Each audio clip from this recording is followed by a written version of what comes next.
Okay, anime fans, you ever stumble across a story that just grabs you by the collar and drags you somewhere wild? Well, let's talk about Gaijin in Hell by Cleave Ahava on RoyalRoad.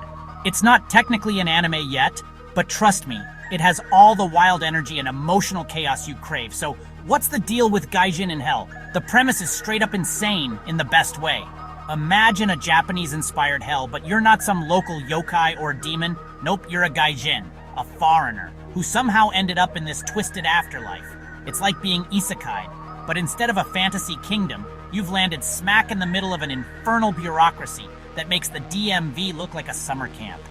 The main character, let's call him our unlucky protagonist, has to figure out how to survive, navigate all these bizarre customs, and maybe, just maybe, find a way out.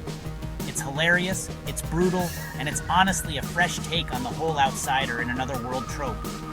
You get your usual fish-out-of-water comedy, but there's a sharp bite to it. The author doesn't pull punches.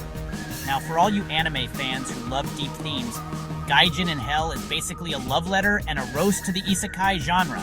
There are nods everywhere, to spirit worlds, to reincarnation, to all those little details you see in shows like Bleach or Yu Yu Hakusho. But what sets it apart is how it pokes fun at being an outsider.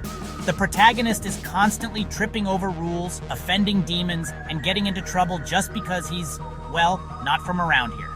It's a clever way of exploring cultural gaps and identity, but it never gets preachy. It's always entertaining. Plus, the world building is nuts. Cleave Ahava goes all in on Japanese hell folklore.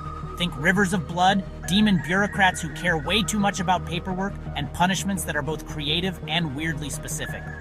Every chapter feels like you've unlocked a new episode of an anime you wish actually existed. But it's not all jokes and chaos. There's some real heart in there too. Watching the protagonist struggle, fail, and sometimes win, barely, hits home for anyone who's ever felt out of place or lost in a new world. It's relatable, even if you've never been chased by a three-eyed demon with a clipboard. So should you read Gaijin in Hell? If you love anime, if you dig isekai, if you want something that'll make you laugh and think at the same time, absolutely. It's the kind of chaotic, clever, and oddly touching adventure that deserves way more hype. That's my take. Check it out, and let me know what you think. Until next time, keep your spirit energy charged, and don't trust any demon with a pen.